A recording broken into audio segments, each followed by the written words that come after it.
Welcome back, and we would now like to go into our session.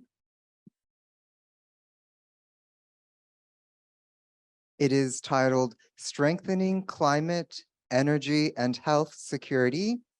I would like to introduce the chair for the session, Professor Anar Koli from Soka University. Thank you. I should say good evening. And thanks so much for joining us. And also I can see your enthusiastic face still. So thanks, really thanks for your that kind of patience. We have a very wonderful panel right now. This is the end, so just keep your patience a little bit more.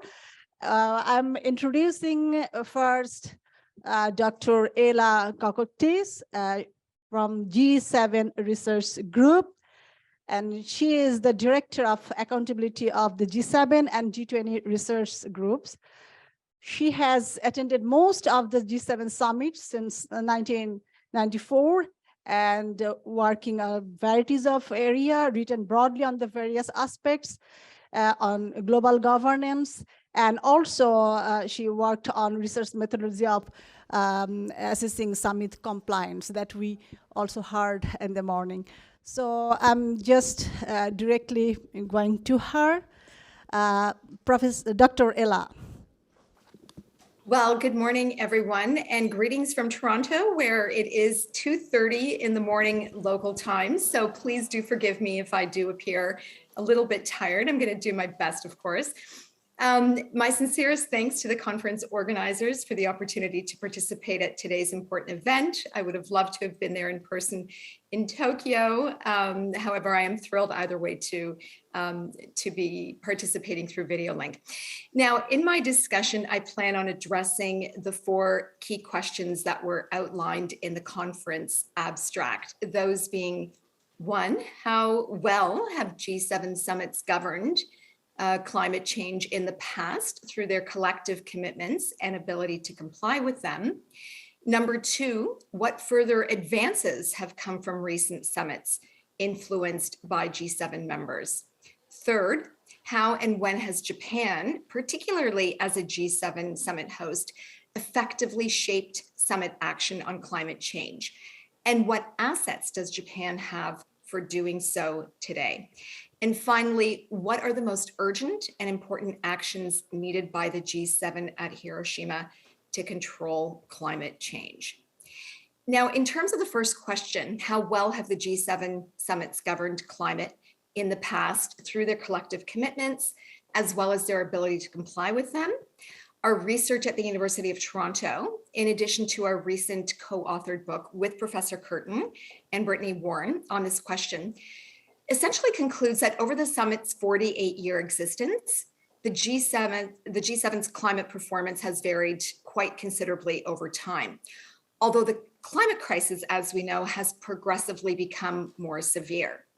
Since the summit's inception, back in 1978, the G7 has generated 479 discrete climate commitments, or 7% of the total across all subject areas.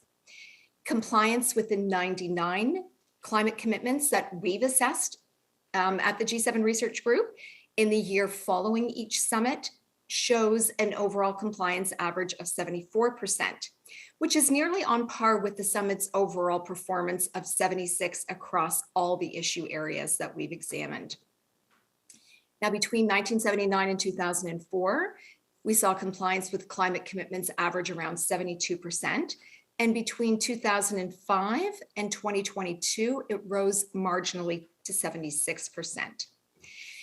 And what we concluded through our research is that since the Paris COP21 meeting in 2015, the G7 and the G20 summits have become increasingly supplemented by a number of ad hoc special climate summits, including, for example, the One Planet summits, the UN Climate Action Summit, and Joe Biden's Leaders Summit on Climate. And what we found is that every step of this intense sequence of additional climate summits over the past few years has effectively reconfigured global climate governance, spurring what we have found is stronger overall performance. Now, the notable exception was in 2020, where the shock of the COVID-19 pandemic diverted almost all of the G7 and the G20's attention away from climate change and delayed the UN's COP meeting in Glasgow for a full year. Now, the second question of today's program asks what further advances have come from recent summits influenced by the G7. And here we can draw on a few concrete examples. In Venice, 1987, the G7 pressed for the ratification of the Montreal Protocol, pushing for the phase out of ozone depleting substances. In Denver in 1997, we saw that the G8, along with Russia at the time, urged for the ratification of the Kyoto Protocol as the first international agreement to set binding greenhouse gas emissions targets for the developing countries. In Germany in 2015, under Angela Merkel, the G7 helped create the Paris Agreement with a goal of limiting global warming to 1.5 degrees Celsius. Noting, I should say, that at this particular summit, the G7 countries themselves were amongst the first to ratify the Paris Agreement shortly following its adoption. And more recently in Cornwall, in 2021, the G7 showed strong performance on climate change, committing to a number of issues. First, to reach net zero by 2050, to cut emissions in half by 2030 compared to 2010 levels. The leaders also promised to end international financing for new coal power generation by the end of 2021, not their own, but international financing. They agreed on the importance of carbon pricing and other market-based mechanisms. They pledged to conserve or protect at least 30% of the world's land and oceans by 2030. And significantly, they also recognized for the first time the role of nature-based solutions in addressing climate change. However, what we found last year at Schloss Alma was a policy reversal, with the G7 effectively failing to commit to further reduce its greenhouse gas emissions in keeping with the latest scientific evidence. Nor did the leaders promise to provide the long overdue climate finance of $100 billion a year for developing countries. And they also failed to end their own fossil fuel subsidies. Now, why the reversal?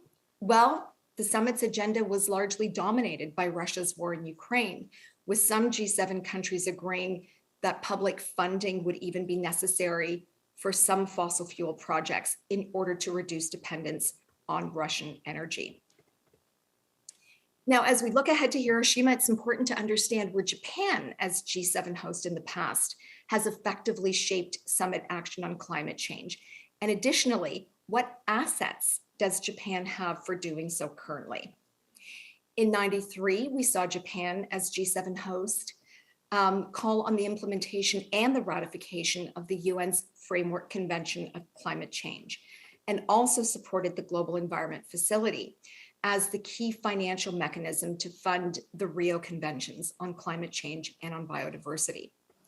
In '97, Japan was key in shaping the Kyoto Protocol, which effectively established binding emissions targets for developed countries and created a market-based mechanism for trading carbon credits. At the 2008 Toyako Summit, the G8, again with Russia included, committed to reducing greenhouse gas emissions by at least 50% by 2050, compared to 1990 levels. And here Japan played a very pivotal role in negotiating the Toyako Framework for Action on Global Health, which for the first time in the summit's history directly linked climate change with global health issues. And what we saw at the 2019 Osaka Summit was that Japan was able to gain support, direct support for the Paris Agreement by all G20 members, with the exception being, of course, the United States under President Trump. Osaka also introduced nature-based solutions at the summit and Indigenous people into their communique for the first time, recognizing that Indigenous communities represent 5% of the global population, but more importantly and significantly, protect 80% of the world's biodiversity and carbon sinks. So we've seen very strong performance by Japan over the years. Why? Because Japan possesses a number of critical assets for shaping climate action. For example, in terms of renewable investment, Japan invested $40.6 billion in 2020 alone, with the bulk, 70% of that directed towards solar power. Wind, hydro, and geothermal have also received significant Japanese financial investments. On technological expertise, of course, Japan is a world leader on clean energy technology, with the country ranking number 6 globally in installed renewable energy capacity. In terms of financial resources, Japan is a key provider of financial support to developing countries. In fact, Japan is one of the largest donors to the Green Climate Fund, with over 1.5 billion in contributions to date. And I should note that this number represents approximately 20% of the total contributions made to the Green Climate Fund across all countries. And I really think that that's something Japan needs to be applauded for. Japan also has tremendous diplomatic influence. As a major global economic power, Japan is a key player in numerous international organizations, including the G7, the G20, the United Nations, ASEAN, OECD, and the WTO. So Japan can very effectively leverage its diplomatic influence to build consensus across climate goals and to push other countries to make and take more ambitious action.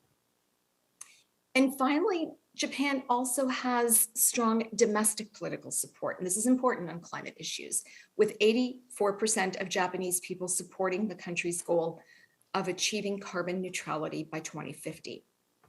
So Japan is incredibly well positioned this year through these important assets to shape real action on climate change at the summit in a few short weeks from now.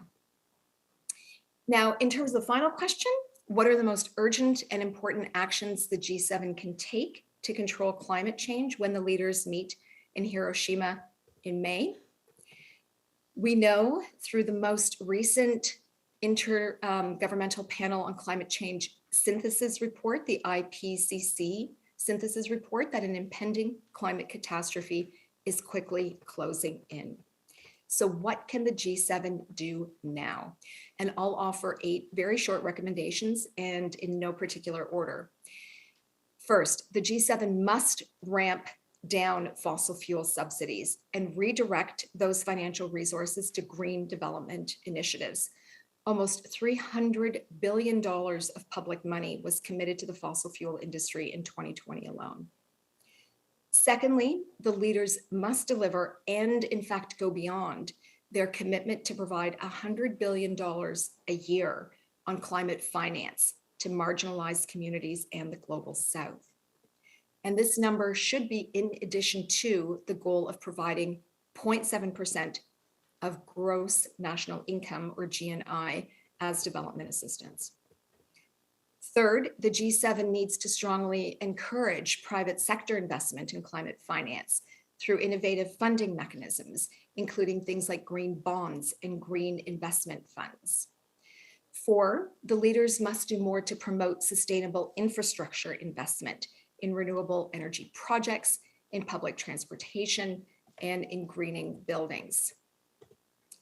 5th, the G7 also more aggressively needs to support technology transfers, enabling the developing countries to adopt sustainable technologies at a much faster rate.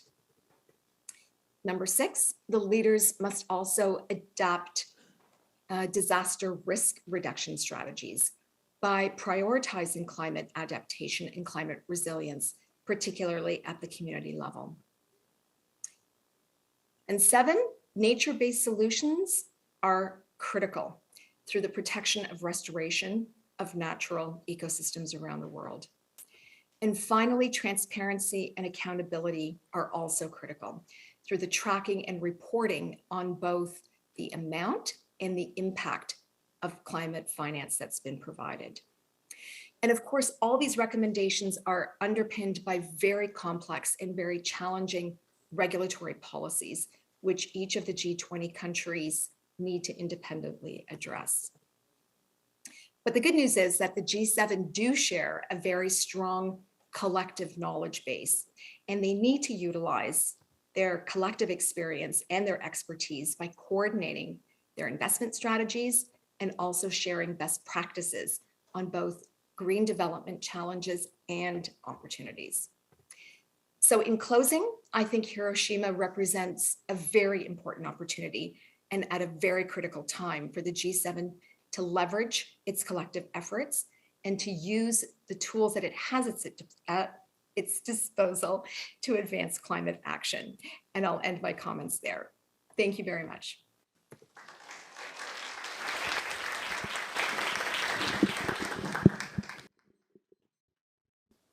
Thank you. Thank you very much, Dr. Kokotsis. I think it was a very comprehensive presentations. We are now moving our second presenter, Professor Miranda Schreurs. She also will be online. Let me introduce her. Professor Schreurs is in the Environment and Climate Policy in the TUM School of Social Science and Technology at the Technical University of Munich, Germany. And her main research areas are international and comparative climate policy, environmental politics, and low carbon energy transitions. And she is expert in many areas. I personally know her when I was working in University of Tsukuba with Professor Suzunaka Yutakas. And I think many of you also know her. She also was appointed by Chancellor Angela Merkel to the German Ethics Commission on a Safe Energy Supply. So I'm not taking more time. Professor Schreurs, please. Thank you so very much for this introduction. And I am going to start by, sharing my screen here. Okay. So I actually had planned to be in this meeting in presence in Japan. Unfortunately, that wasn't possible because of something that I think is going to impact this G7 meeting. There was a nationwide strike here in Germany, and all the trains were shut down and all of the airports, the major airports, were shut down. And therefore, my flight to Japan was canceled. And the reason for this strike is because of the very high levels of inflation that are linked to the very high energy prices that are linked to the war in Ukraine. And so I think we'll have to remember that at this G7, the reality of what's going on in global security will be impacting the possibilities in other areas like climate and energy.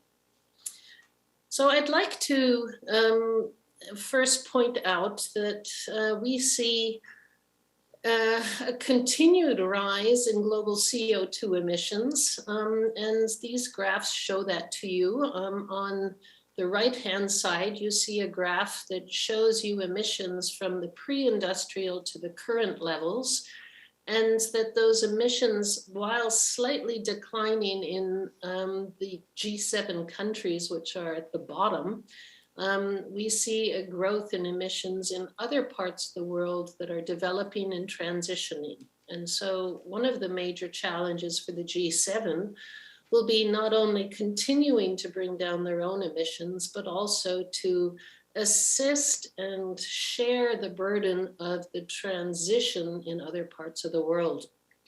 And on the bottom left, you see a graph with a line which shows you 800,000 years worth of CO2 emissions and then our current level, which is basically the scientific warning that we are entering, or we have already entered, a period of CO2 in the atmosphere that has not been seen in the period during which humans have been civilized, if we can call it that.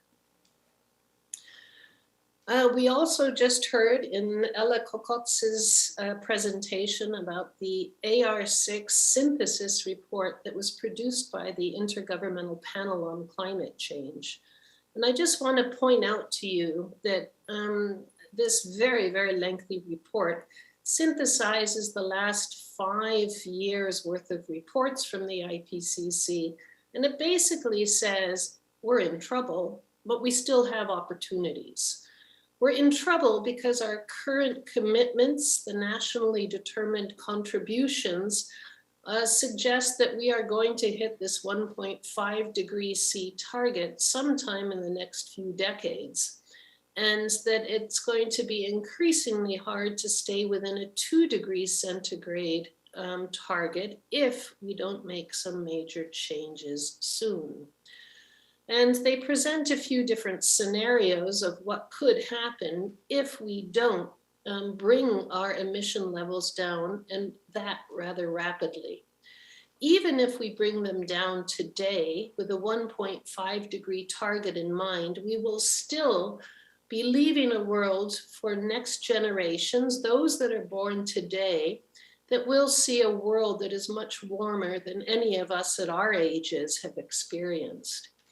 And if we really don't act, then we are seeing by the end of this century the potential for the child that is born today to be seeing temperatures that could be as high as 4 degrees centigrade higher.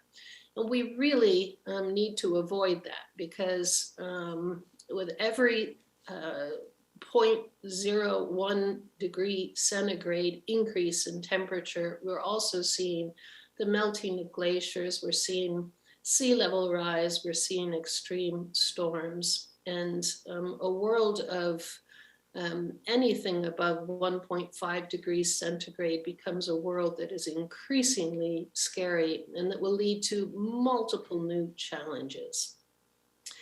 This meant, this report influenced the United Nations Secretary General, who, as the report was being released, made a plea, and I think this plea is important for the G7 meeting.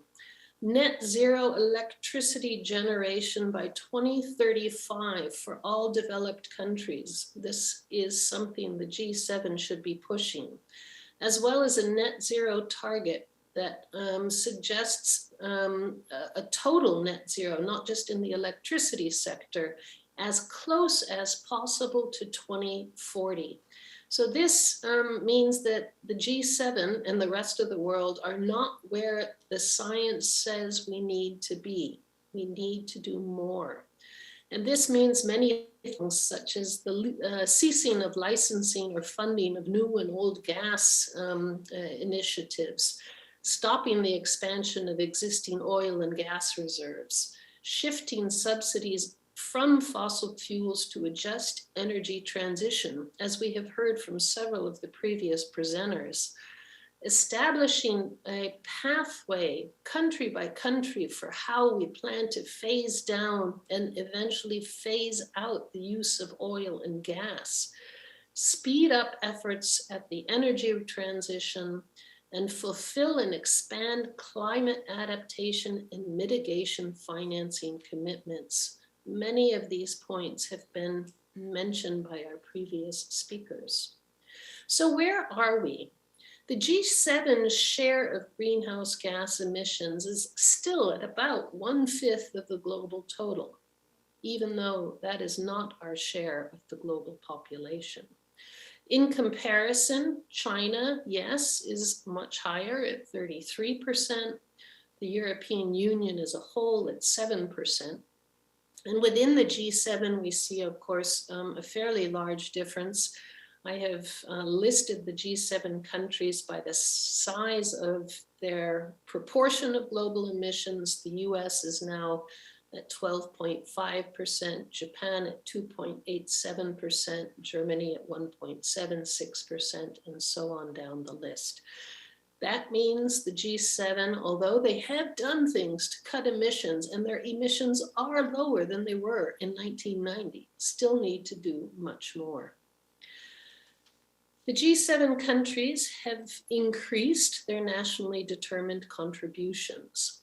So you see here Canada with a net zero target for 2050, the same for the US, for Japan, for the UK, for France, as well as for Italy, Germany, due to strong public pressure, is the one G7 country that has a 2045 net zero target. All of the countries are going to have to establish targets that go beyond where they are now. This will not be easy politically. This is still something that will need a lot of domestic discussion as well as global discussion, but it will be necessary if we want to stay within temperature ranges that are reasonable. We do see changes in renewable energy capacity. This is the 2022 Renewable Global Status Report produced by REN 21. And you can see that there has been a steady increase in the capacity available with photovoltaics. And you can see that Japan is one of the major countries here, as are Germany, the United States, and interestingly, India and China are also major players in this area. I wanted to point out that wind power capacity looks a little different. Wind power capacity has expanded also dramatically in many parts of the world, but not equally throughout the G7. And this is an area where I think we will have to see more because wind power is one of the complementary forms of renewables to solar. Of course, there are also other possibilities. Japan, for example, has potential with geothermal power. We see here China, a major player, Germany, a major player with wind, the United States, United Kingdom, but what we do not see on the list here is Japan, and that suggests also that there are some additional challenges that need to be overcome for this expansion. So I just pulled out two of the G7 countries, Germany, where I live now, and Japan, which is the host of the next G7. And wanted to point out that although both of these countries are leaders in the expansion of renewables, Germany in 2022 depends a little bit on which source you look at, but was getting about 45% of its electricity from renewables, has set a target to be 100% renewable dependent in its electricity sector by 2035, 80% by 2030. But you can see that there's still a substantial share of both lignite, hard coal in the mix. And this 6% of nuclear energy is now down to 3%. And in 2 weeks' time, the last two nuclear power plants will be shut down in Germany, which means that we will have still a substantial share of gas and coal in the mix, and we will need to dramatically increase renewables. The Japanese situation is even tougher. You see solar at about 9%, water, hydropower at about 8%. Renewables have increased dramatically, but we see a huge share still of coal and liquid natural gas, as well as other fossil fuels in the Japanese electricity mix. Clearly, much more needs to be done to expand the renewables. I was in Japan just a few weeks ago, and I went to visit the family where I lived in 1980 in Hitachi Omiya in Ibaraki Prefecture. They're farmers. And this is the back of the area where they live. And you can see the solar panels that are being put into the countryside. And I must say, I think there could be a little bit more work done on thinking about how solar is expanded. It's not often on the rooftops, but instead on fields or forests that have been cut down.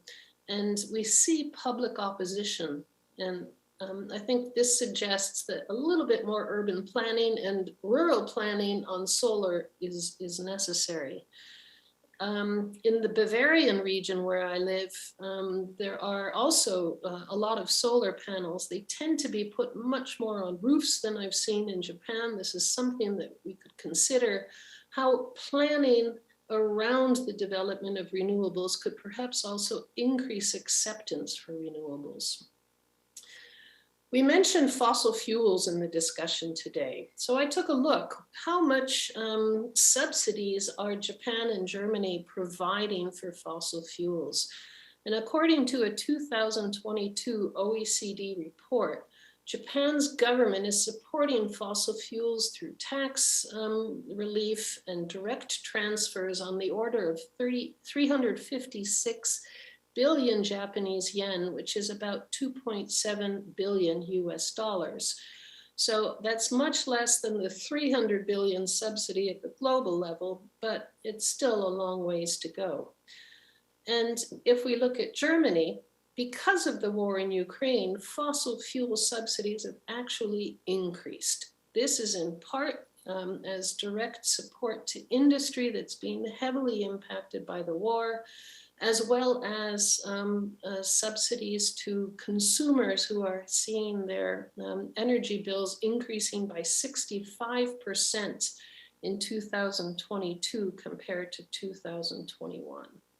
So here, a 7.2 billion US dollar equivalent of fossil fuel support. These subsidies will have to be ended, but we need to do this in a way that does not threaten democracy. The G7 are the democratic country leaders of the world, and we have heard and we know that democracy is far less stable than we thought it was just a few years ago. We've seen the protesters in Israel on the streets defending their democracy. We have seen calls for greater democracy in some European Union countries like Poland and Hungary.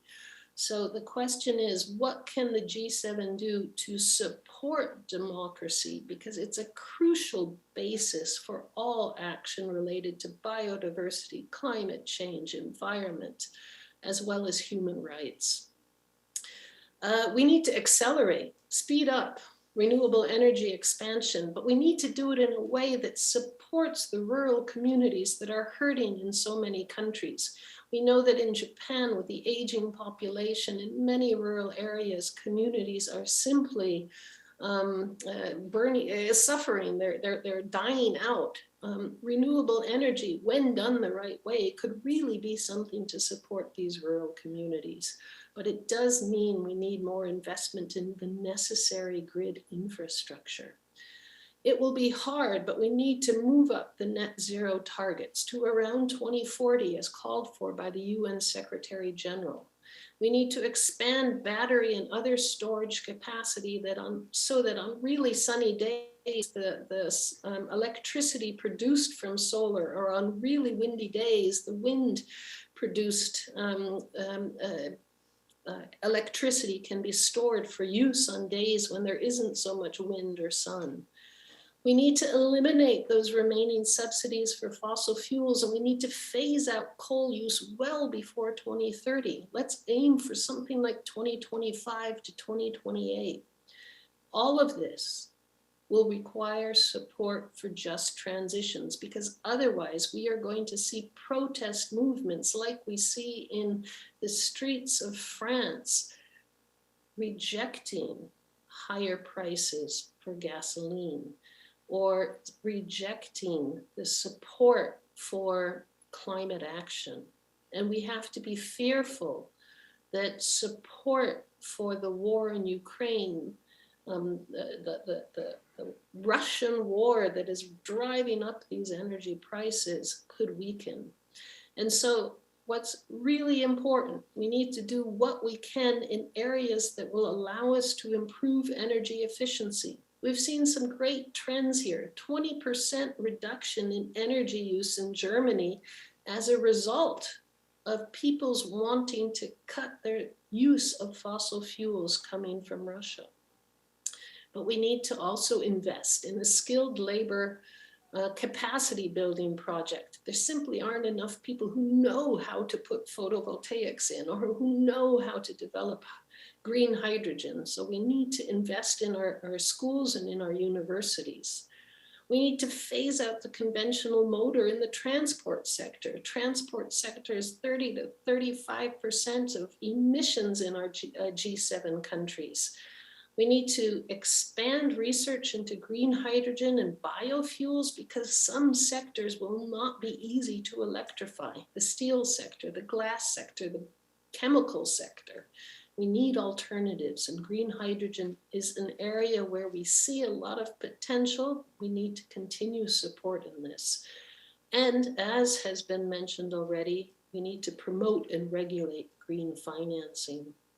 I have just a few more recommendations that I'd like to add to the list. And one is to mobilize the digital technologies and artificial intelligence developments that are rapidly changing the world. Let's mobilize these for the energy transition. Let's work with young people in helping us to do that. Let's engage them, which is also a part of our democratic backgrounds. Let's expand financial support and capacity building for the energy transitions in developing countries. And let's do what we can in areas that are easy to address. Reduce packaging waste, eliminate one-way plastic use, require greater recycling. Less material input means less energy use. It also means less waste and less destruction of biodiversity.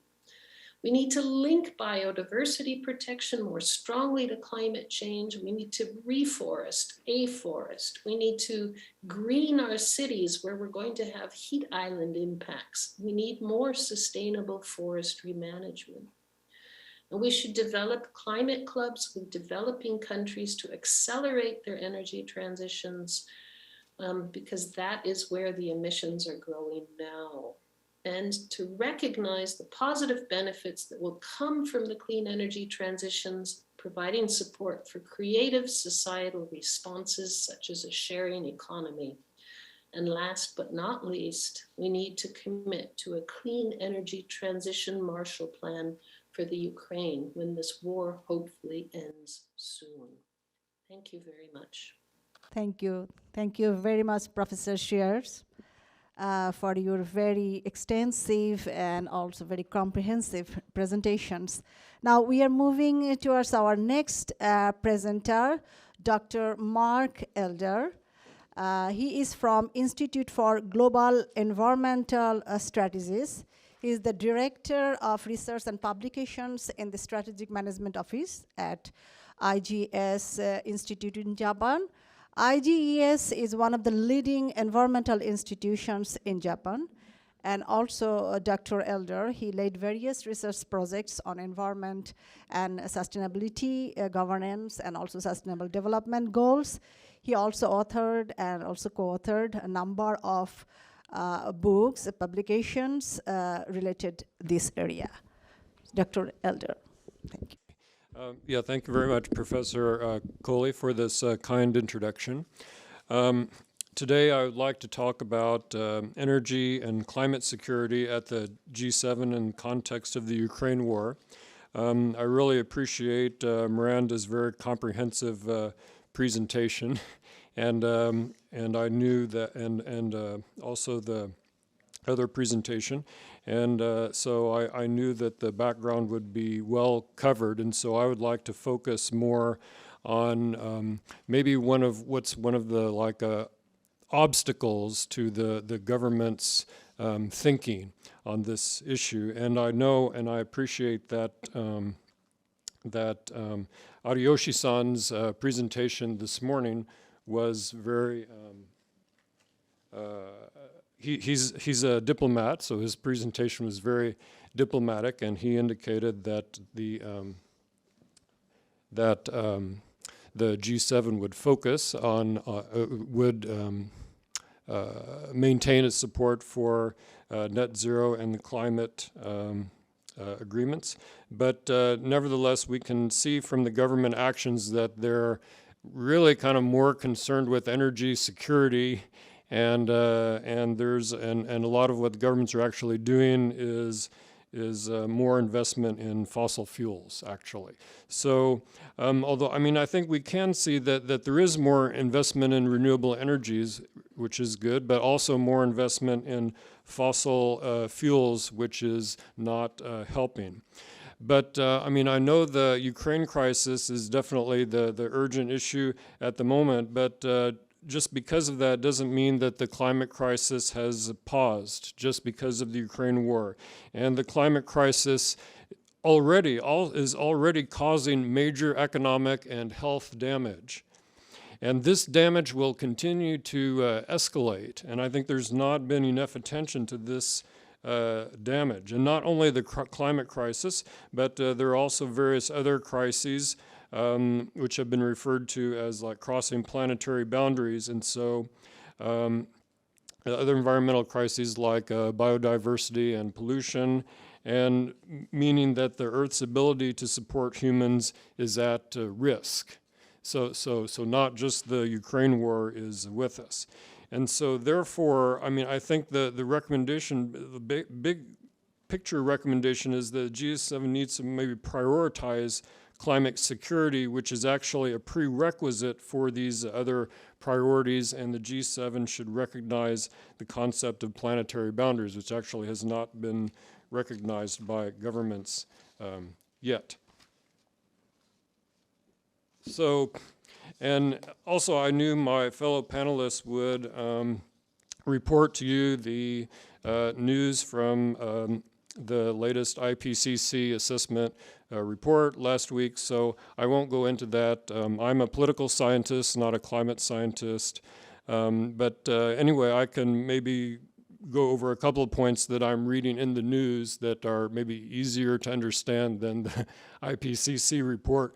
So for example, Antarctica is melting, Greenland is melting, and we have a lot of cities on the coast like Tokyo and New York and the state of Florida. These maybe areas are going to be vulnerable a lot sooner than maybe people thought.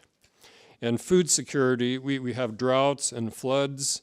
Agricultural competitiveness is mentioned. The farmers are going to have to change their crops. The crops that they're growing now aren't going to grow sooner than they expect.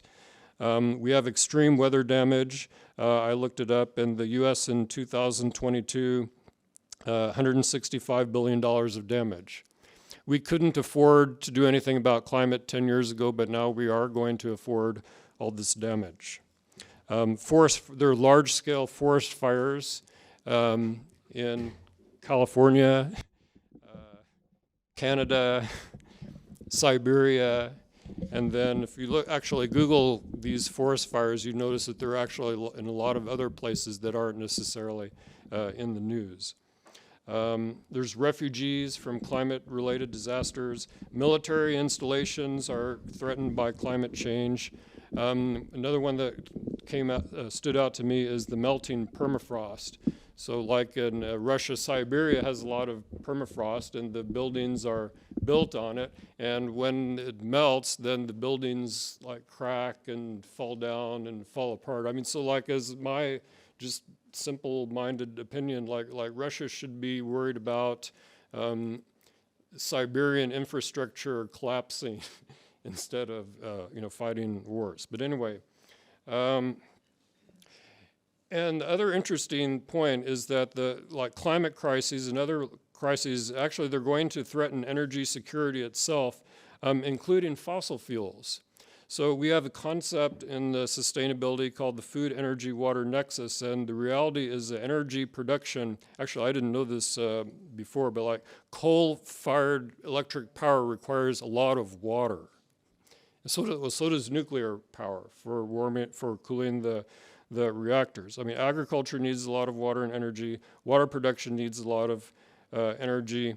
And actually, the researchers at our institute a few years ago, they noted that like India at that time had plans for so many new coal-fired power plants, but there's actually not enough water for them because India is very severely water constrained, and it's already there's kind of conflict between the coal-fired power plants and the agricultural production regarding water in India. And in these oil pipelines, like the Alaska pipeline and these Siberian pipelines, they're built on the permafrost, supported by pylons. So when this permafrost melts, it means the oil pipeline is going to collapse and break and become useless. unless you like take measures to like use more energy to refreeze the area around the pipelines, like all across, like from north to south of Alaska.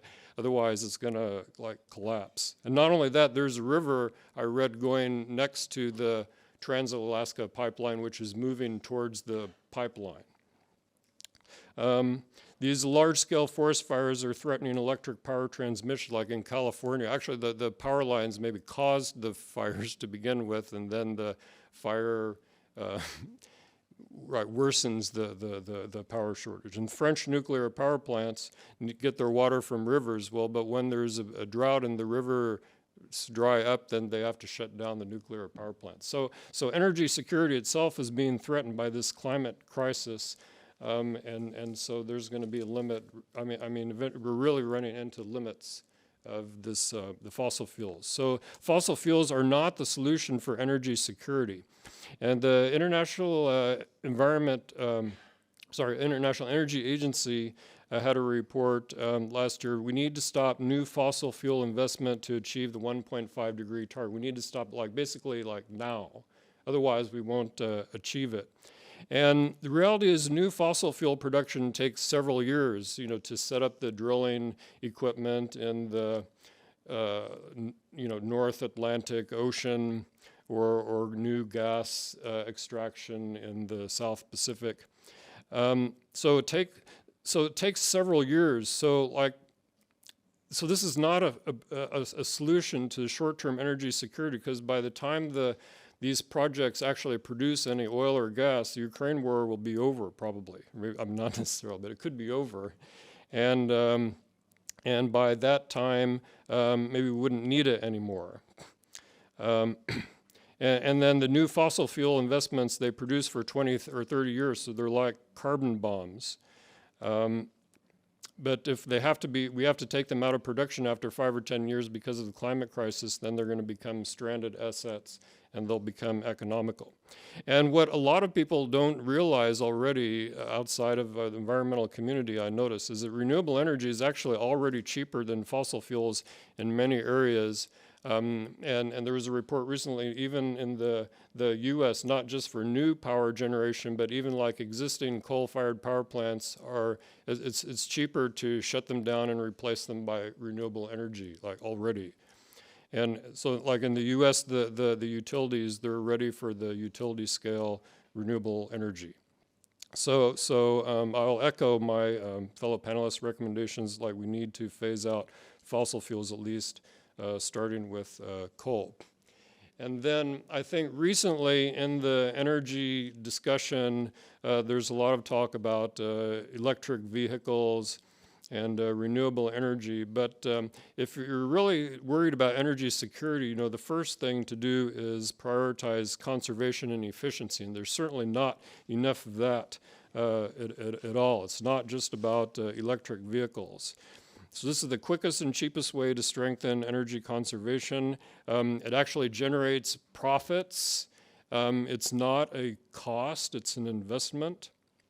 And like one way we could do this is, comes to mind, is the cryptocurrencies. And these, especially anything based on blockchain, uses like huge amounts of energy. So and this increasing cryptocurrencies is using up a huge amount of energy. So if the finance ministers think that these cryptocurrencies aren't really all that useful for anybody except for criminals, then maybe this is another good area where we could save energy.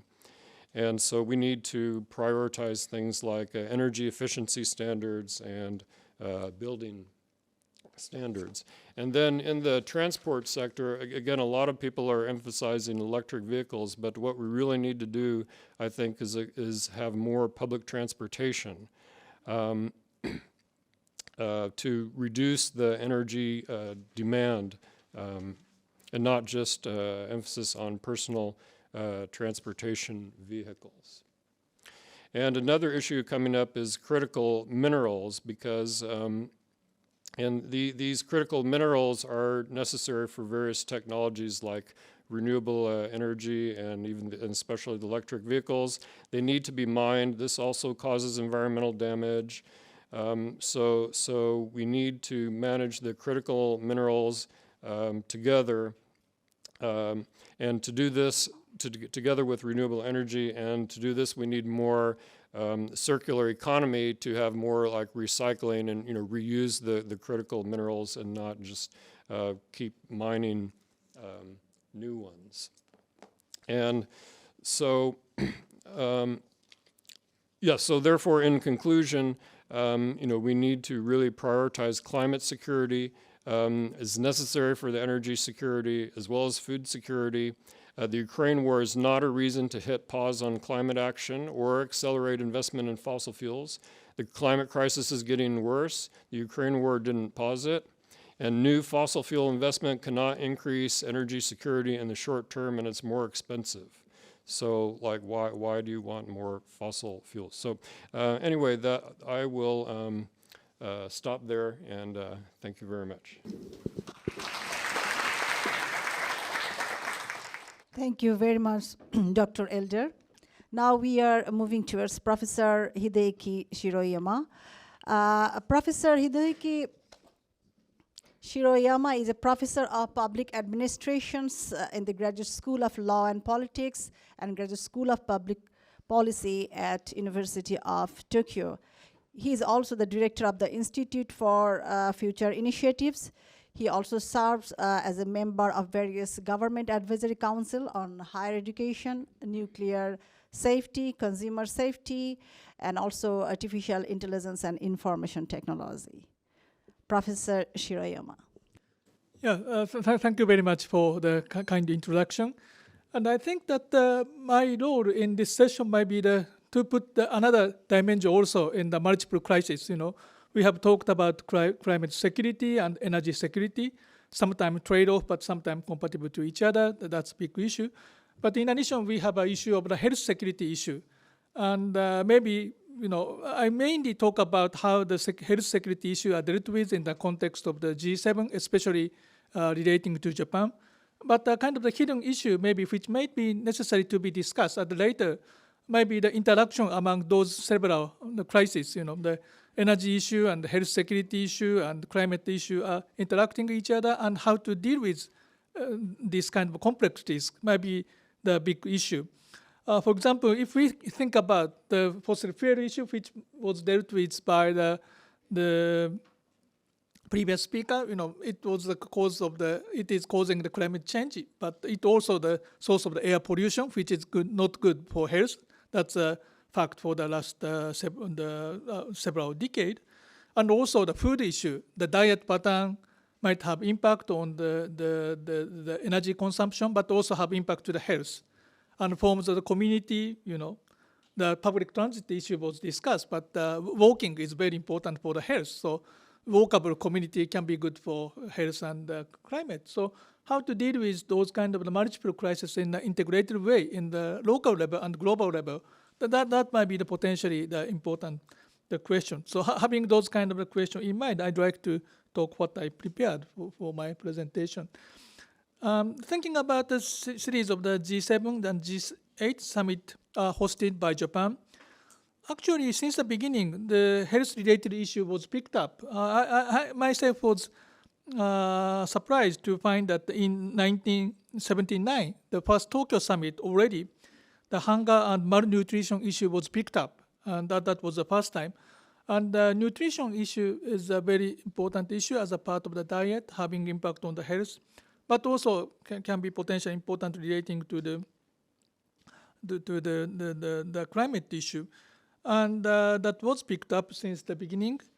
But especially for the summit since the 21st century, the Kyushu, Okinawa, Hokkaido, Toyako, and Ise-shima, three of them are dealt with the global health issue in the different perspective and having a big impact on that.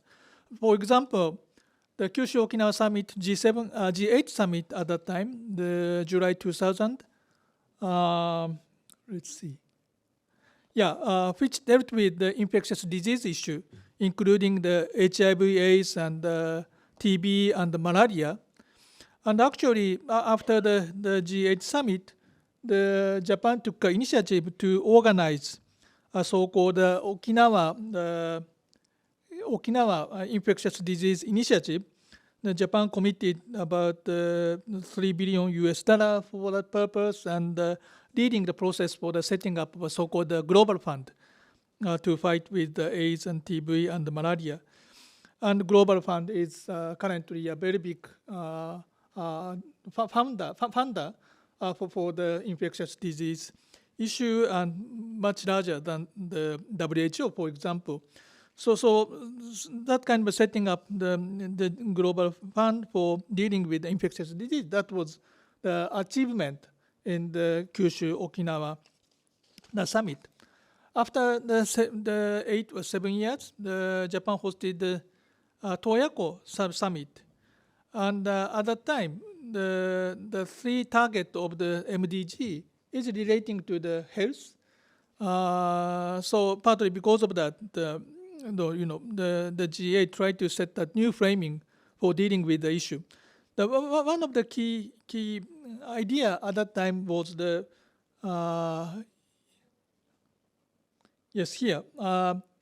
going beyond the infectious and parasitic diseases. The point is that initially the regime has been focusing on the vertical approach, tackling with the specific disease, including the AIDS and TB and the malaria, and that's fine. But the cross-cutting aspect and the cross-cutting strengthening the health system is very important as a basis for that. That's a kind of the emerging the recognition at the time. So because of that, at the Toyako summit, the health system strengthening the perspective has been emphasized in this summit. And so that is one of the big achievement in the Toyako summit. Following that, in the 2016, Hiroshima summit was held. That was just after the setting up SDG in 2015. And also that was just after the so-called Ebola crisis in Africa, which happened in 2014 and 15. So responding to this thing, and there are several initiatives taken in this Hiroshima summit. And one is that in responding to the Ebola outbreak, the strengthening of the public health emergency preparedness and responding capability, that was one thing which was emphasized. You may remember that at that time, for example, the MSF noticed the outbreak relatively early stage, but WHO was relatively late to declaring the public health emergency. And because of that, the normal UN system cannot deal with that, and the so-called AMIA, the UN Special Mission Force, was deployed, just like a PKO force. So it was helpful for responding to the immediate perspective, but whether it is really effective or not, that's the issue. And having those kind of the experience in mind, the strengthening the preparedness for the public health emergency, that's one thing. And another item, and which is still important currently, is the strengthening of the UHC, universal health coverage. That's a Japanese government favorite item, partly because that Japan introduced universal health coverage around the 1960s, relatively early stage, and that was thought that was good to the economic development, but also for the good health with the relatively low cost. So Japan tried to promote the kind of idea to be exported to the developing countries and other countries. And another item, especially emphasized by the developed countries in G7, was the antimicrobial resistance. So too much use of the antimicrobial the medicine might have a negative effect for the effective use for that. So that kind of thing was picked up in the Hiroshima summit. And so those are the kind of the thing which has been discussed, and in that context, in the Hiroshima, promoting the UHC and promoting the is one of the big item, and Japan took the initiative to set a process for the UHC 2030, for example. So that's what has been done so far. And for example, in the process of the Hiroshima, I myself was involved a little bit, but there was a kind of the public-private collaborative platform to bring together the expert and government official to set up an agenda, preparation for the agenda. So the similar thing is now attempted relating to the Hiroshima G7 summit, and I myself has been involved in that process. So I'd like to share with you what has been discussed preparing for the Hiroshima summit. So this is just the summary of the draft recommendation for promoting the global solidarity for advancing health system resilience by the Global Health Task Force. This is what I mean, kind of the public-private partnership type of the platform, bringing together the expert and the ministry's official together to identify the possible issue. And also we have a dialogue with the international advisory member and also the stakeholder in the Global South and the consumer society, the organization and the civil society organization. And the basic thing we noticed that which is important is that resilience of the health system. So basically it's a continuation of the Toyako and the Hiroshima in that health system and universal health coverage is important, but it's not a separate item. It have to be dealt with in the integrated, the complex crisis situation. So it have to be responsive to the crisis time. So those two aspects have to be integrated. It means concretely, for example, that sometimes health workforce is very important, responding to the various the crisis, and also the manufacturing capability is also necessary for responding to the crisis, just like COVID, but also it can be utilized for the normal situation for responding to the influenza, for example, and others. So how to make sure the compatibility between the crisis and inter-crisis period, that's important. And also we have to promote this kind of thing to establish for establishing global solidarity under the current geopolitical tensions. So we need a collaboration, but we have also the conflict. So how to make sure that in that respect, maybe the role of the G20 is also interesting and important. For example, as I will explain later, responding to the current COVID crisis, the idea of the pandemic fund was promoted and finally established, actually, by G20 in Indonesia last year. So there was a concern that maybe it might be difficult to make an agreement under the current situation, but finally it was successful. China and Russia, at least, did not oppose that. And in that respect, Indonesia took a very important initiative. So those are the basic point.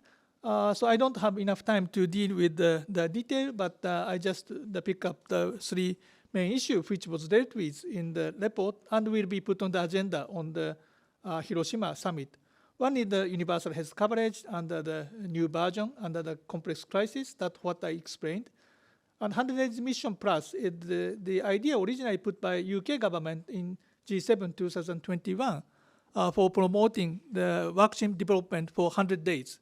So we could make a vaccine for 1 year. That was the game changer. That's true, but it have to be shortened to the 100 days. That was the original idea of the UK, but Japan tried to expand the idea not just for the development phase, but also to the access and distribution phase should be the reform. That's the idea. And global health architecture relating to that, as I mentioned at the beginning, that it's not just a health crisis. The climate crisis and health crisis are interacting to each other. And also, for example, food issue is closely relating to that. So for dealing with that, the kind of multi-sectoral and multi-layered and multi-level architecture have to be established. It's not just the issue of the WHO. So more broader, the governance have to be discussed. So this is just the detail of that. I don't have time, but to make sure the UHC, not just the idea, how to implement that responding to each country's situation, that's important. And also for facilitating the 100 days mission, we have to make an coordination of the approval and the clinical trial process, harmonization, and also linking between the R&D process and distribution process is also important. And as I mentioned, that the multi-layered global health governance is needed, bringing together not just the health issue in the narrower sense, climate change also have to be dealt with, as I mentioned at the beginning. And also, global level agreement is very important, that's true. But also, in reality, regional level collaboration is important even for the emergency workforce or the manufacturing of the vaccine or distribution, or even for the surveillance. So this kind of the multi-layered system have to be established. So those are the kind of thing. So we are discussing at the moment, and basically I think that kind of thing will be discussed in the G7 in Hiroshima. And the final thing I'd like to say, the final point here, that G7 has a role to play in this area as a major technology player and financial players. But the key issue is the relations in cooperation with the global south. So the vulnerable people are the most affected by those kind of the crisis. But also, thinking about the manufacturing and distribution of the medical countermeasures and so on, the collaboration with the global south is very important. So in that respect, this year, Japan is leading the G7, but India is leading the G20, and the collaboration between these two are important. And India is actually played an important role for responding to the corona, for dealing with the manufacturing of vaccine and distribution. So maybe those are the kind of the perspective, I think, which is necessary for discussing about the G7 role. Thank you very much.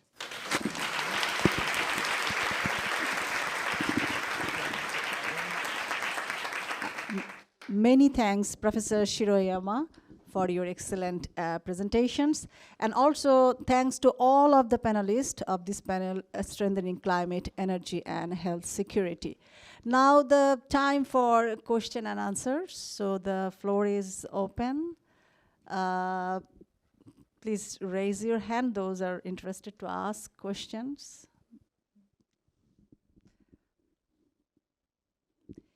Yes, I can see over there, please. I wish to put the question to Dr. Schreurs. It seems that in Germany they are terminating use of nuclear power reactors, but Germany still uses a lot of coal to produce electricity, and it seems the global warming is proceeding faster than thought. So even though renewables may be introduced, that cannot be keep pace with the pace of the global warming. So I wonder if Germany can change the course to reintroduce nuclear power generation. What is the discussion in Germany? Thank you very much for your question. As I mentioned, the last two nuclear power plants are to be shut down on April 15th of 2023, so just in a few weeks' time. And although there are a few voices saying maybe we need to continue with nuclear, in Germany, that's a small minority. And there are several reasons for that. One is that the war in Ukraine points out that nuclear facilities can become powerful weapons of destruction if they are attacked, and therefore there's a lot of concern here. Second is the still huge problem of what do we do with the high-level radioactive waste that is left for future generations to worry about, and we don't know what their financial or political situation will be. Right now, it looks like it will take Germany somewhere between 50 and 100 years before it can have an operating repository for high-level radioactive waste. And that leads to dangers because the nuclear waste is an interim storage above ground. And of course, in a world where there's also terrorism, that's also frightening. Third, nuclear energy is seen as too expensive. And as we've seen with the climate problems, we had a serious drought in Europe last year. And as a result, there was not enough water in the rivers in France to cool their nuclear facilities. And therefore, about 50% of the nuclear power plants in France had to be shut down. And Germany had to help France supply electricity to the country. And so in Germany, there's a very strong feeling that just because of climate change, we can't pursue, therefore, nuclear. Instead, we need to speed up energy efficiency and we need to speed up renewables. So I know the thinking in Japan is also very controversial, but in Germany, there's a very clear position on this. Thank you. Who is the next one? Is there any question? Yes, please.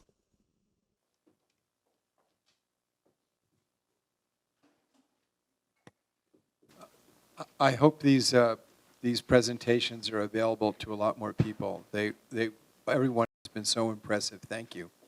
You heard some very impassioned pleas about nuclear disarmament. One of the things that we just couldn't cover everything is the institutionalization of adversity amongst countries that point nuclear weapons at one another, which would seem to me to lead to the conclusion that there's a concordance of interest in the movements to protect the climate and the movements to get rid of nuclear weapons. Do you have any ideas how we might amplify our voices to protect the climate and get rid of nuclear weapons in a stronger alliance that would help both of these causes that personally I see as integral? That's a very good question. I haven't thought of it in detail. Maybe I'll use this opportunity to return my question to you that I had on your panel, which is related to nuclear weapons production, which is that nuclear weapons production actually creates a lot of hazardous waste and nuclear waste. And I mean, I'm working at an environmental institute, so to me, this is kind of where these issues are intersecting. And it occurred to me that, I mean, of course, Japan was the victim of the real nuclear war, but basically after the atmospheric testing, the main victims of nuclear weapons have been the people involved in the production of the nuclear weapons, with like radiation sickness and the people living around the areas of these. So actually the countries that produce more nuclear weapons are actually the ones that suffer the most damage from the nuclear weapons because of this environmental pollution. And so to me, this is the like an intersection of a kind of so like nuclear weapons is basically like an environmentally polluting activity that, yeah. So I mean, yeah, maybe that doesn't really answer your question, but I think in online also I can see some responses. Dr. Kokotsis, do you like to add or respond to this question? I actually had a question for one of the speakers, not on this issue, but on something else. Okay. So I have my hand raised because I do have a question. Okay, before that, is there any other response for this question, or should we go? No, I think that was excellent, but because it was not specified the speaker, that's why I'm just asking. Yeah, sure. Yeah, thank you for the question, but I'm working rather on the more, how to say, the technical issue and the public administration type of issue. But the issue of the nuclear is very interesting from the institutionalization perspective, especially how to deal with, different value and different application and so on. So in that, nuclear is utilized not just for weapon, not just for the energy production, but also for the medical use.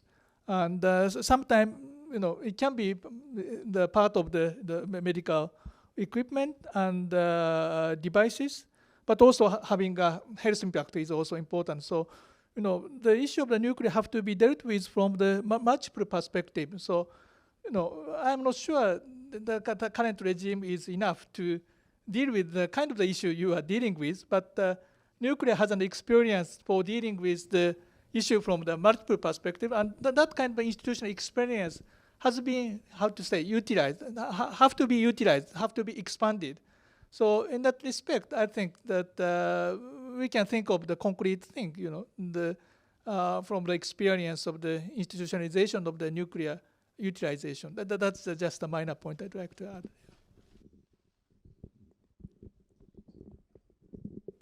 Thank you. Yes, I think I'm just going to online our presenter. Sorry, because sometimes I missed that.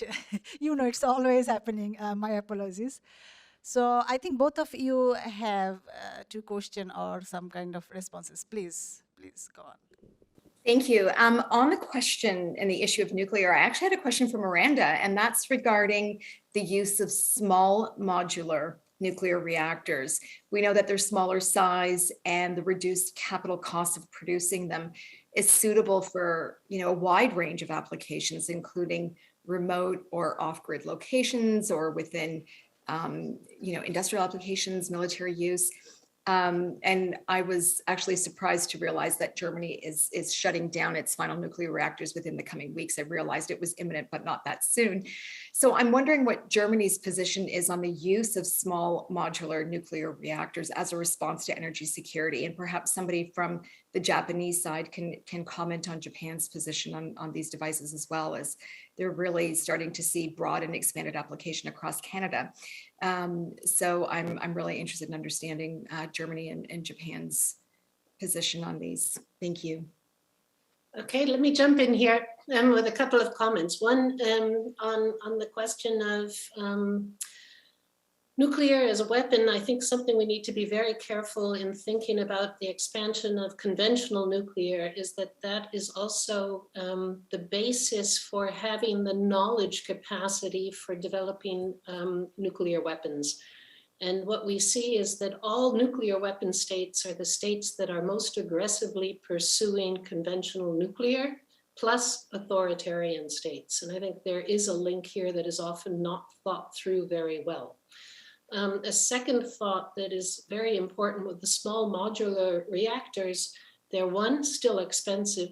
Two, we haven't talked at all about the security dimension of these. Do you really want to have small nuclear reactors in a world of terrorism? Think about every nuclear reactor you've ever seen. They are guarded with high security, with weapons, with fences. You're not allowed anywhere near them. How are we going to do this with small nuclear module reactors? Even though they are less likely to have a meltdown, they are still making use of radioactive materials. Yes, nuclear is, we use nuclear in the medical field. That's very clear. But we also have to recognize the different levels of radioactive materials that are produced by their different uses. And high-level radioactive waste is dangerous for hundreds of thousands of years. So we're not talking about waste that will, in a couple of hundred years, be cleaned up. We're talking about leaving something for future generations that we know very little about how they might react to it. What do we do with the Egyptian pyramids? We dig below them to see what's there. How do we communicate to future generations? Be careful, this high-level radioactive waste is very problematic. As far as I'm concerned, we need a whole lot more global discussion about what we're doing. And there's this simple idea, yes, the small nuclear modular reactors are a solution. I don't think that's been thought through at all. So we have to close these sessions. Thank you so much for that reminder, because I was thinking just to include one more question, but sorry for these time limitations. So thank you so much for all of you. And I think we have the last session now, but before that, thanks again. Thank you so much.